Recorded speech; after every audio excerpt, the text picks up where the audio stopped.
After my mom died, my uncle started acting creepy around me and tried to steal my inheritance, but I used to do this daily and it saved me. I, Teen F, lost my mom to cancer a year ago. She was a single mother who raised me after my father walked out on us when I was 2. I don't remember much about him except what my mom told me, that he was a selfish man who couldn't handle the responsibilities of being a father.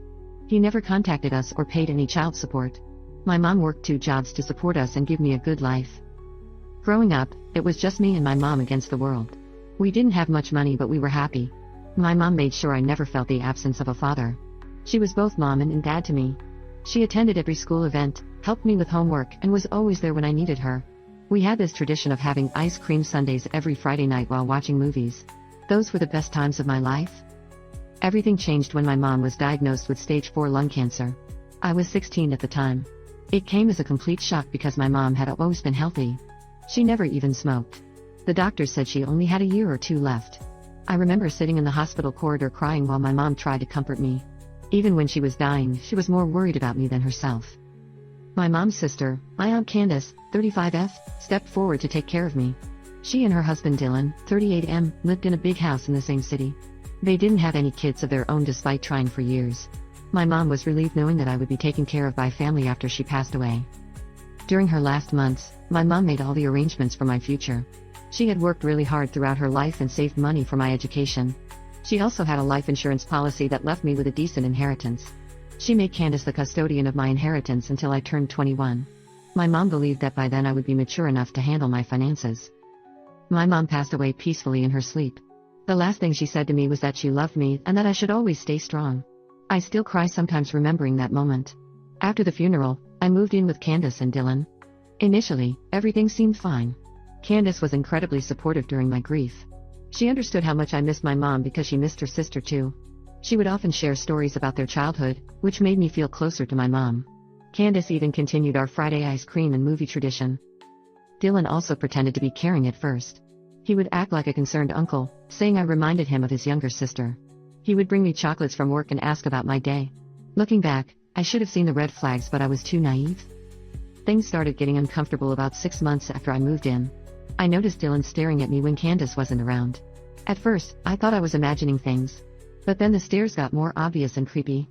He would watch me walk around the house, his eyes following my every movement. Then came the inappropriate comments. He would make remarks about my clothes, saying things like that dress looks too tight or maybe you should wear something less revealing. I started wearing baggy clothes, but the comments didn't stop. He would find ways to talk about my body or make sexual innuendos that made me extremely uncomfortable. The situation got worse when he started accidentally touching me. He would brush against me while walking past or stand too close when talking. Once when I was in the kitchen getting water late at night, he came up behind me and pressed himself against me while reaching for a glass. I ran back to my room and cried all night. These incidents kept increasing in frequency. Dylan would try to corner me when Candace wasn't around. He would come to my room under some pretext or another. Once he tried to barge in while I was changing, but thankfully the door was locked. After that, I started using a chair to block my door at night. I wanted to tell Candace, but I was terrified. She and Dylan had been married for 10 years and she loved him deeply. What if she didn't believe me? What if she thought I was lying or trying to create problems in their marriage? I had already lost my mom. I couldn't bear to lose Candace too. The only outlet for my feelings was my diary. I wrote everything in it, every incident, every inappropriate comment, every unwanted touch. Writing helped me cope with the fear and anxiety. I kept my diary hidden under my mattress where no one could find it. Both Candace and Dylan worked full-time. Candace was a marketing manager at a big company while Dylan worked in IT. Their work schedules meant I was often alone with Dylan. I started spending as much time as possible outside the house. I would go to the library or my friend's place, only returning when I knew Candace would be home. Dylan also started showing interest in my inheritance. He would casually bring up the topic, saying things like you're too young to handle such a big amount or I could help you invest it wisely. I knew he was just trying to get his hands on my money. That inheritance was all I had left from my mom. She had worked 2 jobs for years to save that money for me. I felt trapped and helpless. I thought about running away, but where would I go? I had no other family and not enough money to survive on my own. I couldn't even go to the police because I had no proof. It was my word against his. Moreover, I didn't want to abandon Candace. Despite everything, she was the only family I had left. She reminded me so much of my mom, the same kind eyes, the same gentle smile. I just wanted to turn 21 quickly so I could access my inheritance and move out. 3 more years felt like an eternity. Sometimes I wondered if my mom knew what was happening. Would she be disappointed that I wasn't strong enough to speak up? But then I remembered how she always told me to trust my instincts. Deep down, I knew I had to find a way to expose Dylan's true nature without losing Candace. Update 1. It's been 3 days since something major happened. I'm still shaking as I write this update. Everything changed in a single night. Yesterday evening, we were having dinner when Candace announced that she had to go to another city for some important office work. She said her company was planning to acquire another firm and she needed to attend crucial meetings. The meetings would run late into the night, so she would have to stay overnight in a hotel. She said she would return the next afternoon. The moment I heard this, my heart started racing. I had never been alone with Dylan for an entire night before. Usually, when Candace had late meetings, she would still come home no matter how late it was. This was the first time she would be away overnight. I tried to convince her to come back the same night. I said I didn't feel comfortable being alone and made up excuses about having nightmares recently. Candace assured me everything would be fine. She said Dylan would take care of me and that I shouldn't worry. If only she knew what kind of care Dylan had in mind. After dinner, Candace packed an overnight bag. Before leaving, she hugged me and promised to bring back my favorite chocolates. Dylan stood at the door waving goodbye with a smile on his face. I noticed a strange glint in his eyes that made my skin crawl. The moment Candace's car disappeared from view, I rushed to my room and locked the door. I pushed my study chair under the doorknob like I always did. Then I changed into the baggiest clothes I owned, an oversized hoodie and sweatpants. For the next few hours, I sat on my bed trying to distract myself by watching videos on my phone. I could hear Dylan moving around the house. He kept walking past my door, his footsteps getting louder each time. My heart would skip a beat whenever I heard him near my door. Around midnight, I heard him trying to open my door. The handle moved up and down several times. When he couldn't get in, he started knocking. "Hey, are you awake? I need to talk to you about something urgent," he said in a low voice that made me freeze with fear. I didn't respond. Maybe if he thought I was asleep, he would go away. But he didn't. He kept knocking, his voice getting more insistent. "Open the door. I know you're awake. I can see the light under your door." Suddenly, he started pushing against the door harder. The chair began to move slightly with each push. I wanted to scream but no sound came out. I was paralyzed with fear, watching helplessly as the chair moved inch by inch. Just when Dylan managed to push the door open enough to get his arm through, I heard the front door unlock. The sound of high heels clicking on the wooden floor echoed through the house. Then I heard Candace's voice, clear and sharp, "Step away from that door right now." Dylan froze. Through the gap in the door, I could see Candace standing in the hallway. Behind her were two people in formal attire who I later learned were CPS officers. Candace's face was a mix of fury and disgust as she stared at Dylan. What happened next felt like a blur. The CPS officers came forward and took hold of Dylan. Candace rushed to my room and hugged me as I broke down crying. Through my tears, I heard her explain everything. She had found my diary last week while cleaning my room. She had noticed that something was off with me for months but couldn't figure out what. When she read my diary and discovered what Dylan had been doing, she was devastated. But instead of confronting him immediately, she decided to catch him in the act. The business trip was just a setup. She had been planning this for days. Before leaving, she had installed hidden cameras all over the house. She had also contacted CPS and shown them my diary. Together, they had planned this operation to catch Dylan red-handed. "I'm so sorry," Candace kept saying as she held me. "I should have noticed earlier. I should have protected you better." She was crying too, her whole body shaking with sobs. The CPS officers took Dylan away. He kept protesting, saying there was a misunderstanding, but the cameras had recorded everything. His attempts to enter my room, his inappropriate behavior over the past few days, everything was caught on tape. After they left, Candace and I stayed up all night talking. She told me how she had started noticing small changes in my behavior months ago. How I had become quieter, more withdrawn. How I always seemed tense when Dylan was around. But she had attributed it to grief over losing my mom. Finding my diary had been a wake-up call. Reading about everything Dylan had done to me, how he had made me feel unsafe in my own home, had broken her heart. She said she would never forgive herself for not seeing his true nature earlier. That night, sleeping in my room with Candace by my side, I felt truly safe for the first time in months. My mom had been right to trust Candace. Despite everything that happened, I knew she would always protect me, just like my mom would have. Update 2. It's been 2 weeks since that night. A lot has happened since then. The morning after Dylan was caught, Candace immediately contacted a divorce lawyer. She couldn't believe she had been married to such a monster for 10 years. She kept saying she felt like her whole marriage had been a lie. The police investigation revealed even more disturbing things about Dylan. They found that he had been planning to steal my inheritance for months.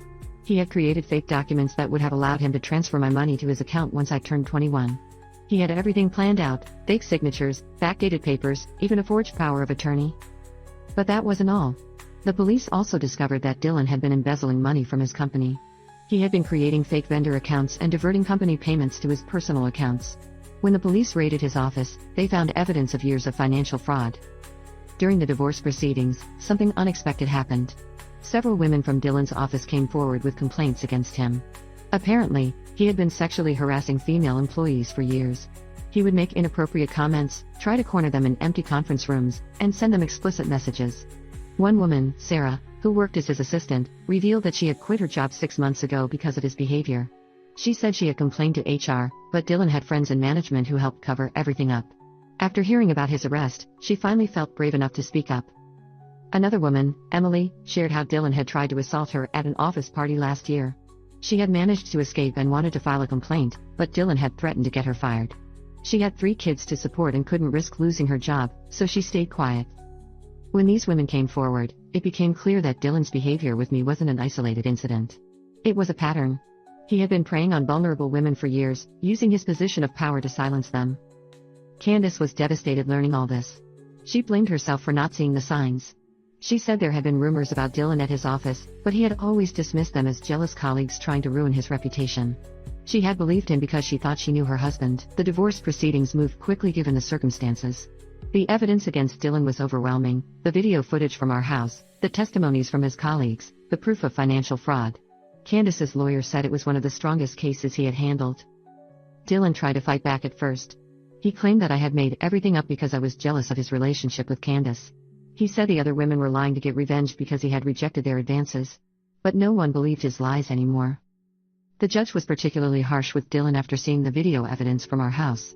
The footage clearly showed his attempts to enter my room that night, along with several other incidents from the previous days that the hidden cameras had captured. Candace made sure Dylan got what he deserved. Besides filing for divorce, she also pressed criminal charges against him for attempted sexual assault and fraud. She said she wouldn't rest until he was behind bars where he couldn't hurt anyone else. Dylan's company also filed charges against him for embezzlement. The amount he had stolen over the years was substantial. His professional reputation was completely destroyed. No one wanted anything to do with him anymore. Through all this, I felt a strange mix of emotions.